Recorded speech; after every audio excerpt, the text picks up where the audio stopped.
Assalamualaikum warahmatullahi wabarakatuh. Perkenalkan, nama saya Azaroida. Di sini saya akan menyampaikan capaian pembelajaran atau CP, yaitu peserta didik mampu mengevaluasi informasi berupa gagasan, pikiran, pandangan, arahan, atau pesan dari berbagai jenis teks. Misalnya, deskripsi, laporan, narasi, rekon, eksplanasi, eksposisi, dan diskusi dari teks visual dan audiovisual untuk menemukan makna yang tersurat dan tersirat.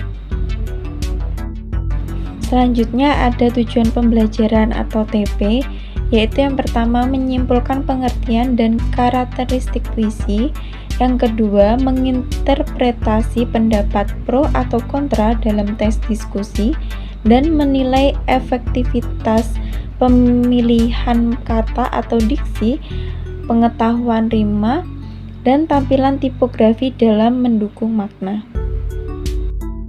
Selanjutnya, pengertian teks puisi secara umum, yaitu karya sastra yang menggunakan bahasa secara kreatif dan padat untuk mengekspresikan perasaan, pikiran, atau pengalaman dengan memperhatikan irama, rima, dan makna yang mendalam.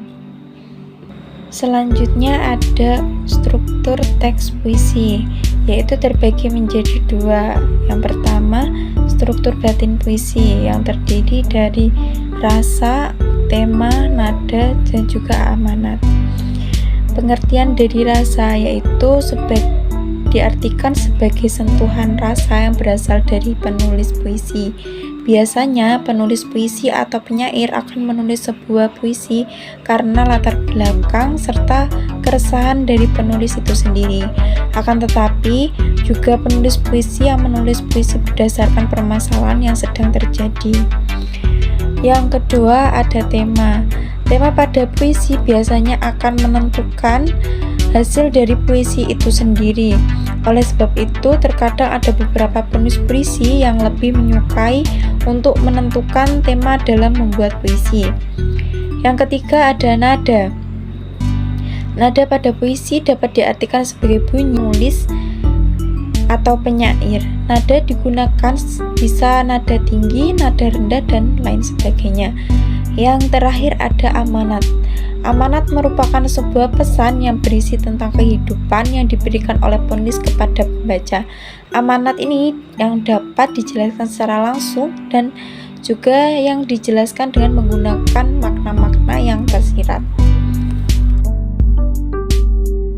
Yang kedua yaitu struktur fisik puisi.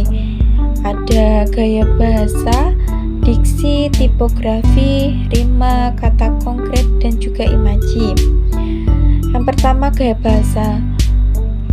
Puisi yang sering kita baca ini biasanya akan ada berbagai macam gaya bahasa dalam satu buah puisi. Dengan adanya gaya bahasa, maka akan memunculkan makna konotasi sehingga membuat pembaca puisi tersentuh perasaannya. Yang kedua ada diksi. Diksi sendiri dapat dikatakan sebagai rangkaian kata yang memiliki makna tersendiri. Susunan kata pada puisi itu sering dikenal dengan istilah diksi. Pemilihan diksi harus memperhatikan kata-kata yang lain agar menghasilkan estetika bagi puisi itu sendiri. Yang keenam ada imaji. Ketika membaca puisi akan lebih tersentuh apabila menghubungkannya dengan indera manusia. Imaji merupakan imajinasi yang melibatkan setiap indera manusia. Biasanya imaji suara, imaji penglihatan, dan lain sebagainya. Selanjutnya ada jenis-jenis puisi, yaitu pertama ada puisi lama. Puisi lama ini ada berbagai macam, yaitu ada pantun, syair, talibun, mantra, dan juga gurindam. Pengertian dari mantra merupakan jenis puisi yang diciptakan dalam kepercayaan animisme.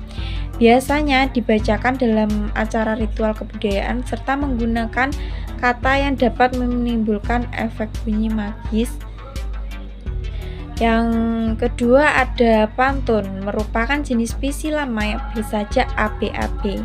Sedangkan setiap baris terdiri atas 4 baris, 2 baris sampiran dan 2 baris isi. Selanjutnya ada talibun, terdiri dari sampiran dan isi, lebih dari 4 baris dan selalu genap. Contohnya 2 baris sampir dan 2 baris isi. Ada syair yang memiliki lari 4 bait dan bersaja AAAA, serta isinya mengisahkan suatu hal. Dan selanjutnya ada gurindam. Gurindam merupakan jenis puisi lama yang terdiri atas 2 baris, berirama sama, isinya baris pertama adalah sebab, sedangkan baris kedua berisi tentang akibat. Jenis puisi modern yaitu yang pertama ada puisi naratif. Puisi naratif merupakan puisi yang digunakan untuk menyampaikan suatu cerita. Dibedakan menjadi 3, yaitu epik, romansa, dan balada. Jenis puisi yang kedua yaitu puisi lirik yang digunakan untuk mengungkapkan gagasan penyair. Jenis gagasan penyair. Dan juga yang terakhir ada puisi deskriptif, yaitu puisi yang mengemukakan pendapat serta kesan dari penyair atau penulis. Di sini saya akan menyampaikan cara menyampaikan puisi, yaitu ada 3 cara. Yang pertama ada deklamasi puisi. Deklamasi puisi adalah suatu cara menyampaikan puisi yang menggunakan lisan, tetapi dalam penyampaian dilakukan dengan penuh perasaan, penjiwaan, dan penghayatan, serta ketika membacanya kamu tidak perlu membawa teks puisi atau bisa dibilang sudah hafal isi puisi tersebut. Selain itu, deklamasi puisi ini juga menggerakkan beberapa anggota tubuh seperti tangan dan kaki. Yang kedua ada pertunjukan puisi, yaitu dapat diartikan sebagai pembacaan atau penyampaian puisi yang dilakukan pada suatu acara. Pada umumnya pertunjukan puisi berupa dramatisasi puisi atau musikalisasi puisi. Dramatisasi puisi merupakan isi teks puisi yang dibuat ke dalam bentuk drama, sedangkan musikalisasi puisi adalah puisi akan diubah menjadi lagu. Yang ketiga yaitu ada pembacaan puisi.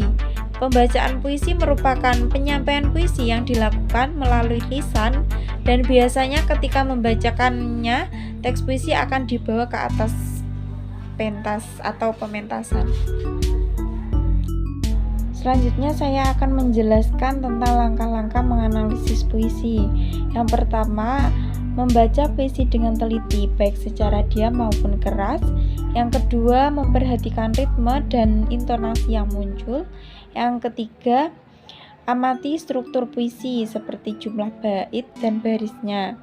Yang selanjutnya, mengidentifikasi unsur-unsur fisik puisi seperti diksi, rima, tipografi, pengimajian, kata konkret, dan gaya bahasa. Selanjutnya, mengidentifikasi unsur-unsur batin puisi, yaitu seperti tema, nada, rasa, dan amanat. Selanjutnya juga harus menentukan gagasan utama puisi, yaitu tema. Yang terakhir, menjelaskan bagaimana unsur-unsur puisi tersebut berkontribusi pada gagasan utama. Itu langkah-langkah untuk menganalisis puisi. Yang terakhir, saya mencontohkan tentang analisis puisi. Di sini ada puisi yang berjudul Doa karya Khairin Anwar, yaitu tema dari puisi tersebut adalah ketuhanan. Dan nada dalam puisi ini menggambarkan betapa dekatnya hubungan penyair dengan Tuhannya.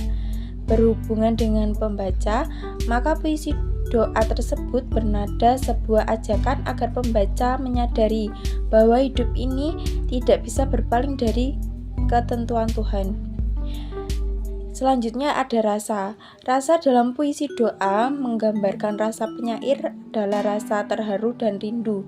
Rasa terharu tersebut tergambar dari diksi yang digunakan, yaitu termenung menyebut namamu, aku hilang bentuk, remu, aku tidak bisa terpaling. Yang terakhir ada amanat. Amanat dari puisi doa kepada pembaca agar menghayati hidup dan selalu merasa dekat dengan Tuhan. Agar bisa melakukan amanat tersebut, pembaca bisa merenung atau termenung seperti yang dicontohkan oleh penyair.